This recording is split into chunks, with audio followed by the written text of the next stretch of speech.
Notícias direto do hospício.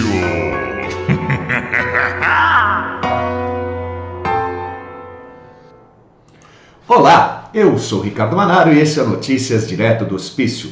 Hoje, dia 1º de fevereiro de 2026, domingão, sejam todos bem-vindos. E aqui estou eu, com o traje tradicional da Moca aos domingos, para trazer algumas notícias do hospício.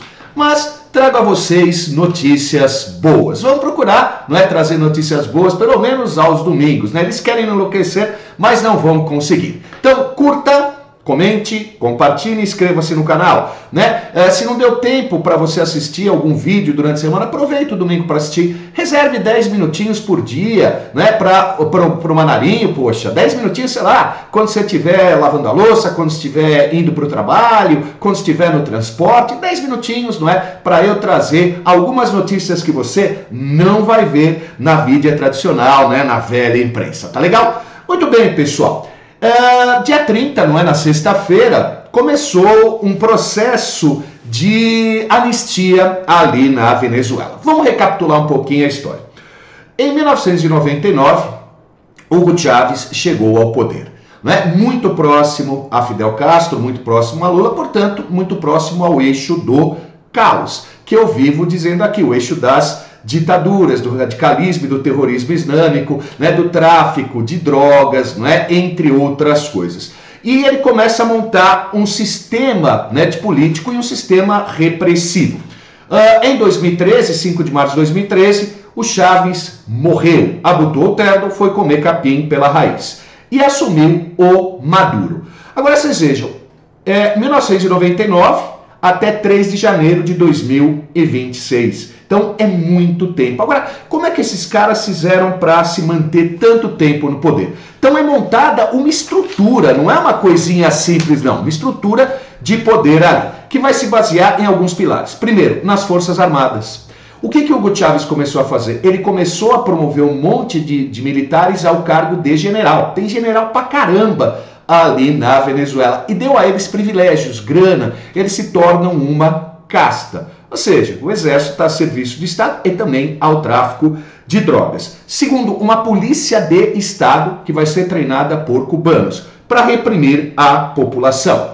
Além disso, eles vão formar grupos paramilitares, que eles chamam de coletivos, ou seja, alguns civis que a serviço do Estado tocam terror, matam, executam, prendem, terra de ninguém. E claro, o velho esquema de censura, de prisão, de perseguição, de inimigos políticos, E sempre as mesmas acusações, Acusação de traição, conspiração, associação criminosa, tentativa de abolir o Estado democrático de direito, censura e medo, porradaria, E lá, claro, você tem treinamento para terroristas do Hezbollah, Você tem, eles passavam petróleo, para o Irã, para a Rússia, por debaixo dos panos. Então, eles vão se mantendo no poder por conta dessa estrutura repressiva, E claro, se utilizando, óbvio, do judiciário. Agora, o ano passado, Trump voltou à presidência dos Estados Unidos e ele vai colocar uma nova doutrina sobre a qual eu tenho falado. Primeiro, a volta dele ao poder significa um ressurgimento da força do eixo judaico-cristão, do eixo ocidental, de liberdade, de democracia, de meritocracia, que tais. E ele falou da questão do hemisfério ocidental, a questão da América, uma nova versão do América para os americanos. E começou as suas ações. E todos vocês se recordam, que no dia 3 de janeiro, desse ano, vai fazer um mês agora essa semana, o Maduro foi capturado, resgatado, enfim, e começava a transição. Agora, o que acontece ali? Na verdade, pessoal, nós temos 3 grupos ali, Um desses grupos é das Forças Armadas, que são lideradas pelo Diosdado Cabello, conhecido traficante de drogas.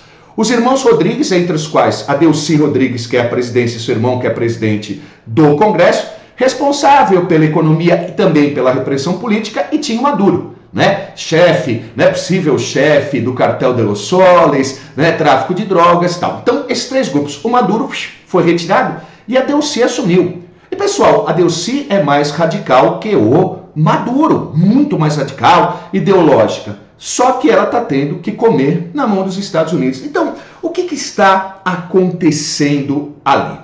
Eu acredito que está acontecendo uma transição para a democracia. A gente não sabe o tempo, se vai demorar, se não vai demorar, mas é um processo de abertura política, a transição.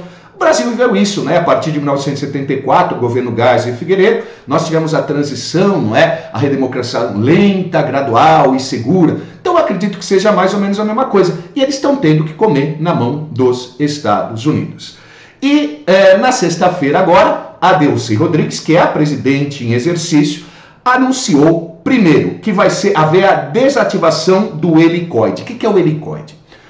O helicoide era para ser um shopping center, não é? Aí não acabou a obra, o governo tomou para si. Lá é o centro de tortura, de interrogatório, né, de morte, né, de todos aqueles que ousaram se colocar no caminho deles. Então é o símbolo da repressão. Vai ser desativado, né, parece que vai ser utilizado para atividades esportivas, sociais, enfim. Então isso é importante. O símbolo da repressão, e vocês sabem, né, que as ditaduras se apoiam muito em símbolo, caiu. Segundo, né, vai ser proposta uma lei de anistia. Só que não é uma anistia, digamos, ampla, geral e restrita. É uma anistia que vai pegar dos anos de 99, né, quando Chávez chegou ao poder, até, não é, agora 2026. Então vai haver a libertação de presos políticos. Tem mais de 700 presos políticos ainda lá. No Brasil a gente tem bastante também, né? Aliás, são umas histórias parecidas, mas vamos lá, não é? Então vai haver a libertação dos presos políticos. Agora, essa anistia vai excluir homicídio, tráfico de drogas, corrupção e violação dos direitos humanos. Né? Portanto, né, não é todo mundo que vai ser anistiado aí, né? Violação de direitos humanos, que tais. De qualquer maneira, pessoal, é uma excelente notícia para a gente começar a semana. A ditadura, o regime chavista está ruindo. Claro que eu falei, eles têm uma estrutura muito forte, né? Uma estrutura ligada ao tráfico, às forças armadas, mas está caindo. O mundo voltou a ser xerife. Vivemos um contexto de mudança e de transformação. E vamos continuar orando, fazendo a nossa parte, para o Brasil também acordar. Acorda, Brasil, vamos orar, anistia aqui no Brasil. Eu tenho certeza que esses bons ventos irão soprar aqui. Portanto, é isso, meus amigos, minhas amigas. Um começo de semana bacana, né? O processo de redemocratização da Venezuela, aos pouquinhos, vai caminhando.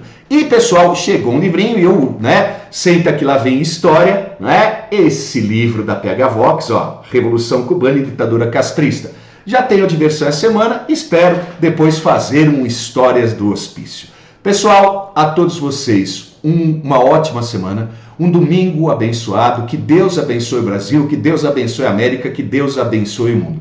Fiquem todos em paz, um beijo e até a próxima.